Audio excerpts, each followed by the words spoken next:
ఏంటి తిరిగి కొట్టిండు? కోడిపిల్ల కాలు గోందేయ్యా అవపడతలేదు. ఎట్లా ఎందుకు తిరిగి కొట్టిండు?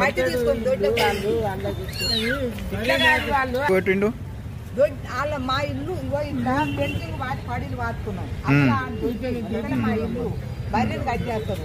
ఆ గడ్డి బయట కాడిపోయి గడ్డి బయట గడ్డి వేస్తే గడ్డిగా ఉంటుంది. ఆ తోటి కట్టి తీసుకొని వేస్తే అట్లే కూర పట్టుకోండి. ఇప్పుడు ఆడి తీసుకొచ్చిన నేను చూడకుండా ఏమో మరి ఏమో వచ్చిందో ఆ చూడండి. వాడిని మేము ఎట్లా అంటాం, పండ్లతోటి మేము ఇద్దరం ఆడనే ఉన్నాం. మిగల వాళ్ళం మేము చూస్తుంటేనే. ఇప్పుడు ఆ కోడిని ఆడి తీసుకొచ్చినావు. ఇప్పుడు ఈడికే పోలీస్ స్టేషన్. ఇప్పుడు ఏం చేయాలి కోడి మీద?